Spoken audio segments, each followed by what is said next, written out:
안녕하세요. 제가 오늘 발표할 주제는 Optimization Based Framework for Techno-Economic and Environmental Assessment of CO2 Capture, Utilization and Storage Strategies입니다. 먼저 전 세계 CO2 배출 추세를 살펴보겠습니다. 2015년 이후 지구 온난화 문제로 인해 각국은 파리 협정을 통해 CO2 배출량을 줄이기 위해 노력하고 있습니다. 오른쪽 그림에서 볼 수 있듯이 2050년 탄소 중립을 달성하려면 다양한 CO2 저감 기술이 필요합니다. 그중 하나가 CCUS, Carbon Capture, Utilization and Storage 기술이며 이는 2050년 CO2 저감량의 8%를 차지할 것으로 예상됩니다. 이 슬라이드는 CCUS 기술의 현재 및 계획된 용량을 보여줍니다. 2022년 기준으로 계획된 CCUS 용량의 8%만이 실제로 운용되고 있었습니다. 그 중에서도 계획된 CCS 용량의 67%는 CCS 기술에 집중되어 있습니다. 2050년까지 야심찬 탄소 중립 목표를 달성하려면 CCS 외에도 다른 CCUS 기술을 고려해야 합니다. 여기에서는 에너지형 탄소 포집 활용 CCU4E의 장점에 대해서 논의하겠습니다. CCU4E는 기존 공정을 대체하는 가치 있는 제품을 생산함으로써 환경적 이점을 제공합니다. 그림에서 볼 수 있듯이 CCS 기술은 CO2를 포집하고 저장하지만 여전히 일부 배출이 발생합니다. 반면에 CCU4E는 CO2를 포집할 뿐만이 아니라 이를 활용해 가치 있는 제품을 생산합니다. 생산된 제품으로 인해 CCU4E는 대체 효과를 발생시켜 탄소 저감 기술로 작용합니다. 그래프에서 볼 수 있듯이 수소 비용은 CO2 기반 연료의 생산 비용에서 주요 비용 요인으로 작용합니다. CCU4E는 가치 있는 제품을 생산하지만 높은 수소 비용으로 인해 시장 가격과 비교했을 때 경제적으로 도전 과제를 안고 있습니다. 가까운 미래에는 재생 가능 에너지 기술과 전기분해 기술의 발전으로 수소 가격이 낮아질 것으로 예상됩니다. 오른쪽 그림에서 볼 수 있듯이 수소 비용이 감소하면 CO2 기반 연료의 단위 생산 비용도 더 저렴해질 것입니다. 따라서 본 연구에서는 미래의 CCU4E의 경제적 타당성을 분석하는 것을 목표로 합니다.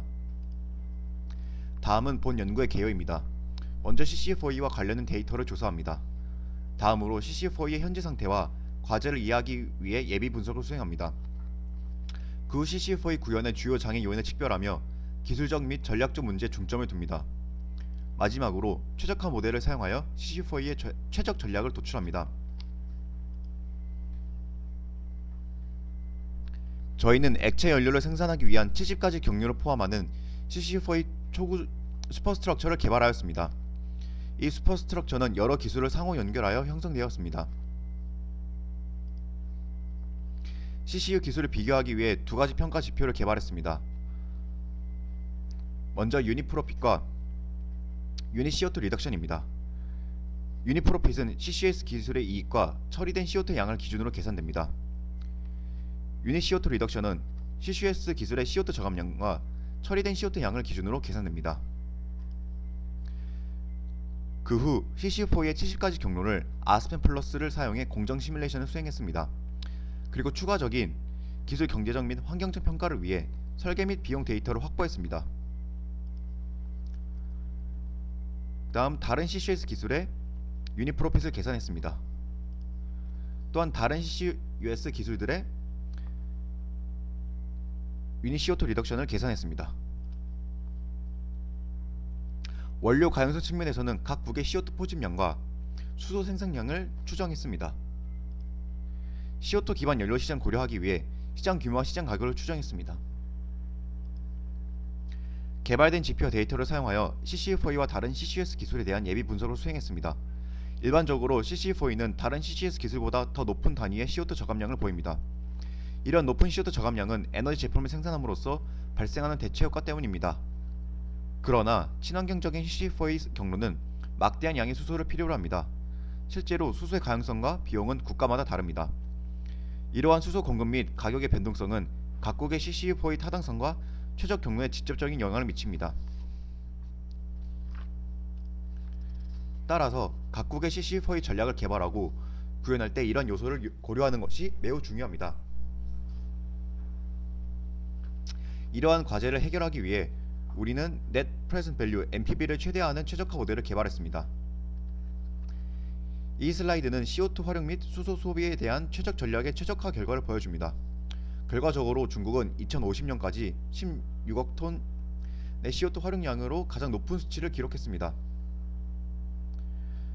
연간 CO2 활용량의 증가는 수소 및 유틸리티 비용 감소에 의해 촉진되었습니다. 여기서는 2050년까지 정부 CO2 감축 목표와 누적 CO2 활용량을 비교합니다. 그 결과 호주가 63%로 가장 높은 CO2 활용 잠재력을 보였습니다. 오른쪽 그림에서 볼 수 있듯이 대부분의 국가가 수소 가용성을 최대한 활용하고 있어 추가적인 CCF의 구현이 제한됩니다. 이 슬라이드는 각국의 최적 CCF의 구성을 보여줍니다. 구성은 수소 가용성과 시장 제약의 차이에 따라 달라집니다. 예를 들어 수소가 풍부한 미국과 EU는 DH 메탄올 또는 DHFT 공정을 사용하지만 수소가 부족한 한국과 일본은 RWGS 기술을 사용합니다. RWGS 기술은 에너지 효율이 낮기 때문에 이들 국가의 전반적인 에너지 효율도 낮습니다. 결과적으로 미국, EU, 중국과 같은 국가는 약 62% 에너지 효율을 보이는 반면 일본과 한국은 약 30%에 불과합니다. 저희는 최적 CCF의 전략에 따른 유니프로핏에 대한 비용 기여도를 분석했습니다.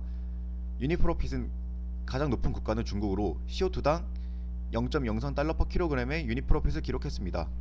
이는 운송거리와 유가에 따라 CO2 EOR 및 CCS 기술과 경쟁력을 갖춘다는 것을 의미합니다.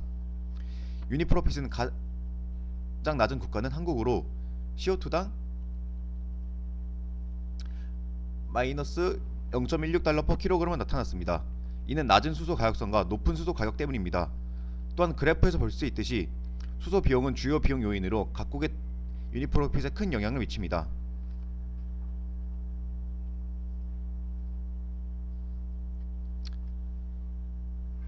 우리는 또한 최적의 CC4의 전략의 단위 CO2 저감량을 분석했습니다. 그 결과 EU, 미국, 중국, 인도, 호주를 포함한 대부분의 국가에서 CO2 EOR 및 CCS에 비해 CC4가 더 높은 CO2 저감량을 달성했습니다. 이는 제품의 CO2 인벤토리에서 발생하는 대체 효과 때문입니다. 단위 CO2 저감량이 가장 높은 국가는 호주로 약 1.6 단위의 CO2 저감량을 기록했습니다. 단위 CO2 저감량이 가장 낮은 국가는 한국으로 0.6에 불과했습니다.